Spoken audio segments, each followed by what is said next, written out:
Is the USA stretched too thin? Basically title. Does anyone feel like the United States of America is being stretched too thin here? From the Middle East issues now, the continuing war in Ukraine, and now the looming threats of China? All while USA citizens have been dealing with issues back here at home, especially with border crisis.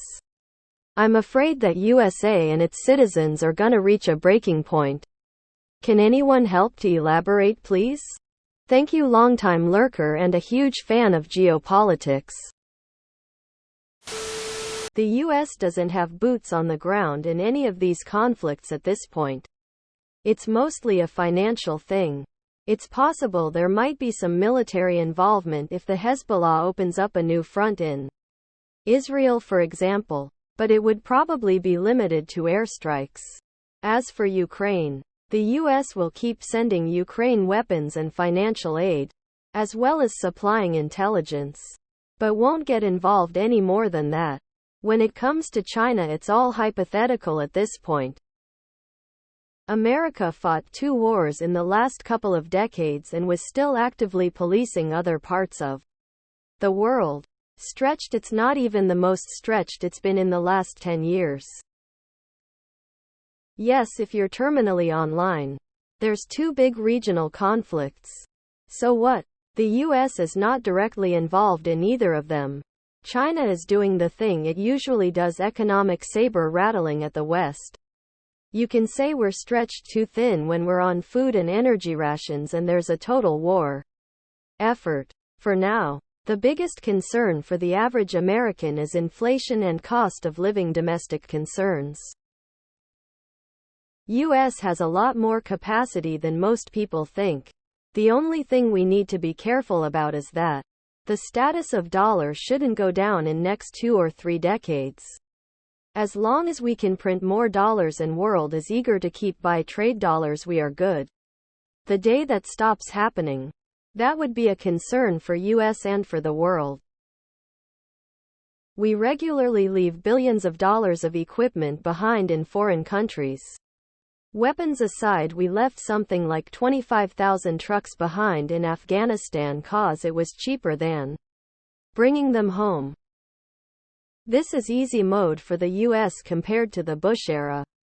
0 troops in active combat or occupying.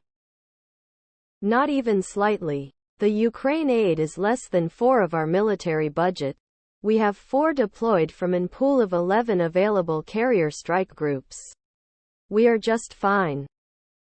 They may be stretched too thin given their readily available resources, standing forces and military assets, but certainly not relative to their potential. To give you an example, they were arguably stretched too thin on the eve of Pearl Harbor. But once they unleashed their full potential, they were overwhelmingly capable of conducting operations in multiple theaters at the same time.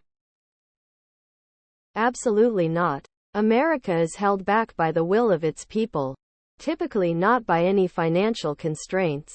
If the will is there, anything is possible.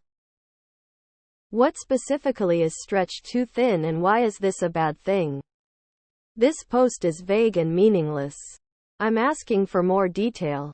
Geopolitics is typically about specific things, times, and places. Yes, we are. It's time we put limits on corporate profits and use the money to adequately fund our foreign and domestic programs. The biggest issue the US has: internal divisiveness. This is the product of years of inroads from foreign governments pumping up diverse viewpoints and playing both sides.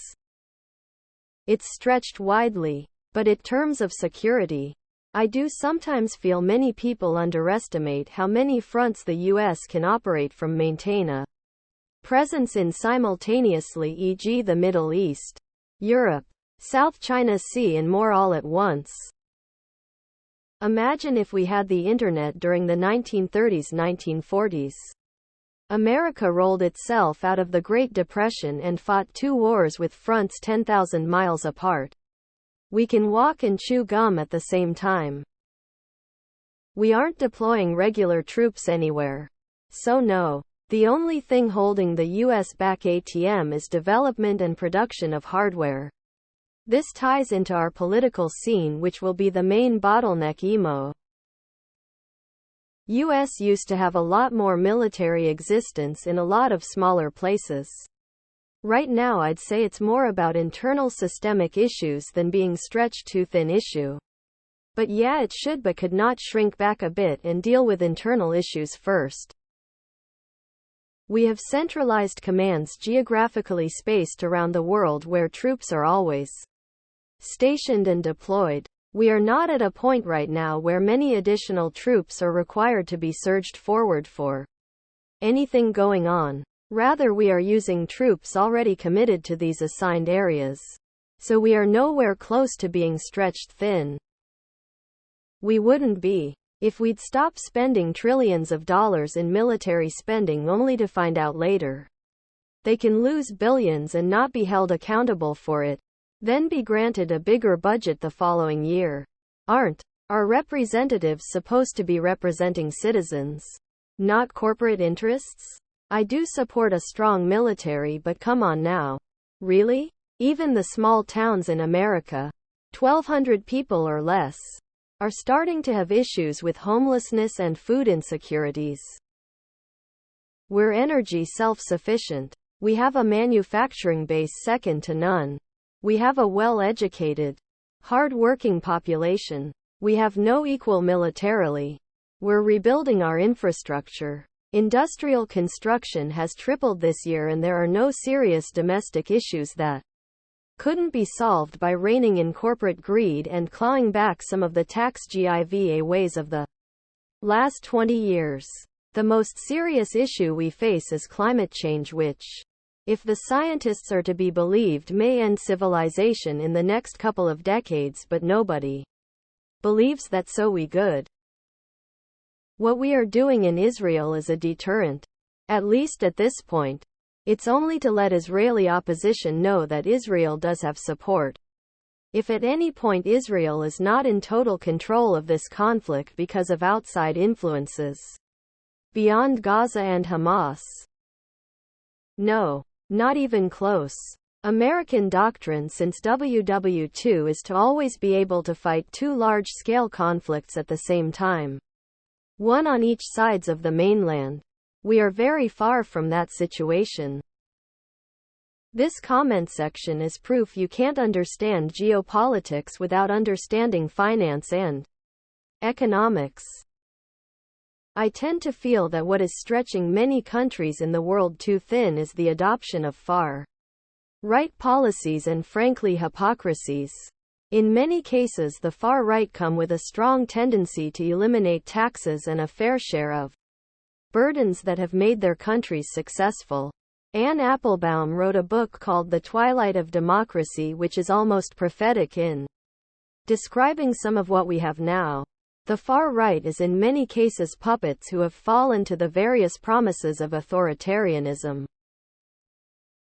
Just want to say, I have yet to read every comment, but so far this is really educational. I appreciate everyone's answer to my comment. It was more than what I asked for. I wonder if the American public will become more unified about the importance of military spending in light of current geopolitics. Same goes for Europe. I'm just tired of the conflict between two forces hurting the populations of various hurting everyone else. When read about our 3,000 soldiers wounded this last week in Iraq and Syria, my first thought was, why are we still playing policemen of the world? And in the Middle East of all places after 20 years of failure. Yes, we are spread too thin. We need to focus on the Indo-Pacific and NATO. Our military resources are finite. Deploying them in the Middle East and Africa because ISIS is nonsensical. Almost as if it was coordinated. Things are going good at home. Nobody wants to admit it.